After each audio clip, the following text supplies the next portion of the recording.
Meus queridos, partindo do princípio de que o cessar-fogo realmente vai ser colocado em prática, que tanto Israel quanto o Irã vão parar de atacar uns aos outros, podemos dizer que estamos caminhando para o fim da Guerra dos 12 Dias. Pelo menos foi esse o nome que Donald Trump intitulou para essa batalha, para esse conflito entre Israel e o Irã. E aí já podemos também, baseado no que estamos vendo nesse momento, traçar quem venceu, quem perdeu, quais foram as conquistas e as derrotas que cada um dos campos tiveram ao longo dessa batalha. E nesse vídeo a gente vai traçar tudo isso. Vamos trazer aqui quais foram as vitórias eventuais que Israel ou Irã tiveram, quais foram as suas derrotas e quais são os prognósticos do que vai acontecer daqui para frente, tá? Então é um vídeo importantíssimo e que eu recomendo que você fique até o final para você entender muito bem aqui as nuances dessa guerra de 12 dias, tá? Hoje, analisando o principal objetivo dessa guerra, que foi o de Israel destruir o programa nuclear do Irã. Então podemos partir, se a gente for olhar por esse prisma, por essa lógica, que Israel foi o grande vencedor dessa guerra. Porque, de acordo com Israel e com o próprio Estados Unidos, os objetivos foram totalmente alcançados, foram totalmente atingidos e eles destruíram o programa nuclear do Irã. Então, o objetivo da guerra inicial propagado era esse. E, pelo que vemos ali no campo de batalha, pelo que vemos através de imagens de satélites, ou até mesmo pelas declarações dos países, esse objetivo foi alcançado. Porém, contudo, todavia, entretanto, não podemos dizer que foi uma vitória total de Israel, muito menos dos Estados Unidos. Porque se a gente for pensar em vitória total, teria que ser uma vitória aliada não apenas à derrubada do programa nuclear do Irã, mas também a uma queda de regime. Porque, ao meu ver, não faz sentido nenhum você destruir um programa nuclear e você manter as mesmas mentes, as mesmas pessoas ali no poder que criaram esse programa. Porque, obviamente, a partir do momento que começar a parar de cair bombas, mísseis ali em Teherã, no dia seguinte, esse governo dos ayatollahs, eles vão reconstruir, eles vão querer recomeçar o programa nuclear. Não se iludam que, porque agora os Estados Unidos e Israel destruíram o nosso programa nuclear, que eles vão parar com isso. Não, pelo contrário. Eles vão talvez recomeçar, acelerar. Então, ao meu ver, foi apenas uma vitória parcial que Israel teve, não uma vitória definitiva. Para mim, uma vitória definitiva ela se consolidaria com uma queda de regime. E aí, olhando pelo lado do Irã, da mesma forma eu enxergo. O Irã ele teve uma derrota, mas não foi uma derrota total. Foi uma derrota parcial. Ele teve ali o seu programa nuclear destruído, teve ali boa parte dos seus armamentos, da sua defesa aérea, várias pessoas de topo ali do comando iraniano foram assassinados, porém a cabeça do regime, que é o Ayatollah, e vários dos seus membros ainda continuam de pé. O regime iraniano continua ainda funcionando. Então, a gente teve uma vitória parcial de Israel, uma derrota parcial do Irã, que em algum momento do futuro pode se inverter. Pode ser aquela famosa vitória de pirro, né? É aquela vitória que você consegue, mas a custas tão altas que muitas vezes você nem enxerga como uma vitória. Então, ao meu ver, não que eu esteja dizendo que essa vitória de Israel ela seja uma vitória de pirro, porque você destruir o programa nuclear do Irã com certeza é algo grandioso, mas que se não for monitorado daqui para frente, que se não for construídas bases para que realmente o Irã não volte a retomar esse programa nuclear, isso pode sim no futuro se converter em uma vitória de pirro. Então é muito importante a gente analisar quais vão ser os próximos passos, tanto de Israel quanto dos Estados Unidos em relação ao Irã, para impedir que o Irã retome esse programa, para que realmente ali o Irã entenda que, cara, não podemos mais retomar um programa nuclear aqui para fins militares. No máximo, programas nucleares para fins civis, se a gente não quiser novamente que Israel e os Estados Unidos voltem a nos bombardear. Então temos que ver também como é que o regime iraniano vai lidar com essa derrota. É claro que na narrativa deles, o público interno deles, eles estão dizendo o oposto. Nós vencemos a guerra.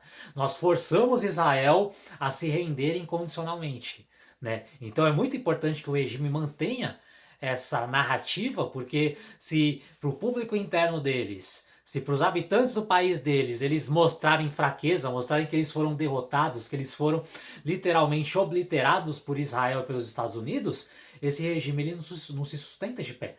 Porque esse regime ele é mantido através da força, de mostrar que o regime ele é um regime ali que consegue, digamos assim, dissuadir ameaças externas.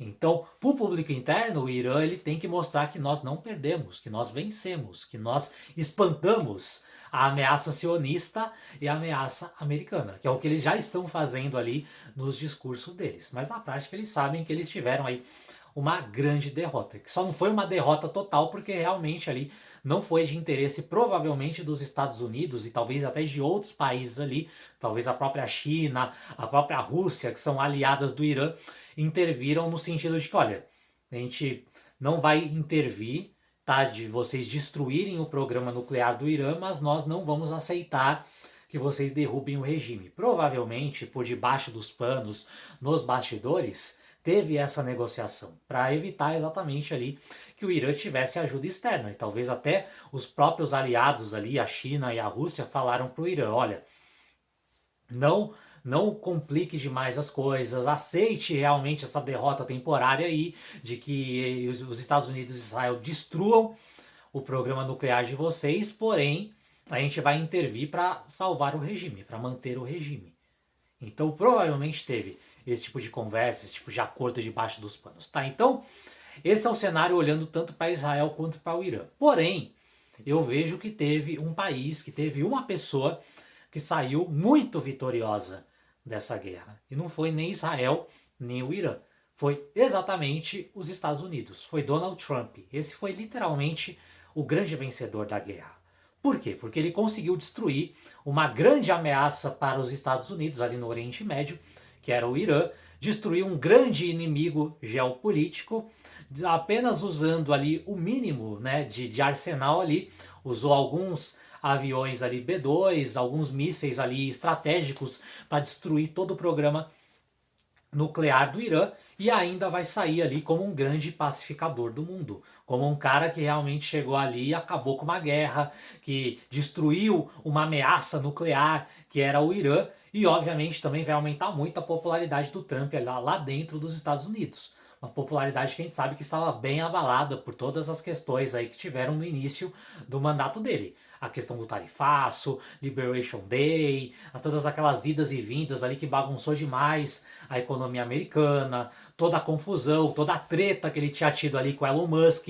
Então o Trump ele estava precisando realmente de um fato grandioso ali para mostrar que, cara, realmente ele é um bom presidente, que realmente ele está no comando do mundo. Então, o fato dele ter ali ajudado Israel, dele ter destruído o programa nuclear, fez com que Trump saísse grandão desse conflito. Ainda mais agora com esse acordo de cessar-fogo, onde ele mostra, cara, joguei toneladas de democracia em cima do Irã, destruiu o programa nuclear deles e ainda impediu uma escalada de conflito. Estou fazendo com que os dois países ali se apaziguem, cheguem ali num acordo e cheguem no fim da guerra. Cara, ele sai grandão, ele sai enorme em relação a esse conflito. Sem sombra de dúvida, um dos grandes vencedores, obviamente, junto com o premier israelense lá, o Benjamin Netanyahu, com certeza o fato dele ter destruído, né, ou junto com os Estados Unidos ter destruído o programa nuclear do Irã, isso também aumenta muito a popularidade ali do Netanyahu. Obviamente, essa popularidade aí ela só vai sustentar se de fato eles conseguirem manter o Irã ali sem reativar o seu programa nuclear, porque se isso voltar a acontecer, é óbvio que toda essa guerra vai ser vista como uma guerra sem sentido. Então, os próximos passos daqui para frente, eles vão ser muito importantes, mas nesse momento a gente pode dizer tranquilamente que o grande vencedor dessa guerra chama-se Donald Trump. E Israel teve uma vitória parcial, o Irã teve uma derrota parcial, mas que, dependendo dos contextos que acontecerem daqui para frente, isso pode se inverter e acabar realmente o Irã ali acabar revertendo esse jogo, ou Israel acabar tendo problemas novamente com o Irã daqui a algum tempo, se realmente essa vitória não vier acompanhada ali realmente de um monitoramento, de realmente ali uma imposição para o Irã de que a partir de agora eles não podem de maneira nenhuma reativar ou tentar reconstruir esse programa nuclear. Mas vamos aguardar o que vai acontecer daqui para frente e qualquer novidade, qualquer atualização sobre esse conflito eu vou trazendo aqui para vocês. Fez sentido para você? a análise que eu trouxe aqui no vídeo de hoje? Se fez, deixa um comentário aqui embaixo para eu saber. Se não fez sentido nenhum também, se você tem uma outra visão completamente diferente, não tem problema, deixa o seu comentário, deixa a sua visão aqui nos comentários para a gente poder expandir o debate aqui também na parte de baixo do vídeo, ok? Se você acha que essa análise também pode ajudar outras pessoas a entenderem melhor quem são os vencedores, quem são os perdedores desse conflito, clica no botão de compartilhar e manda esse vídeo para pessoas próximas de você. Se você ainda não é inscrito no canal, aproveita para se inscrever e também ativar o sino de notificações para receber o aviso sempre que eu postar um vídeo novo. E não esqueça também, se você gostou desse conteúdo, de deixar o seu like e clicar no botão de hypar para que o YouTube compartilhe esse conteúdo para cada vez mais pessoas. Por enquanto é isso, um forte abraço para você e nos vemos no próximo vídeo.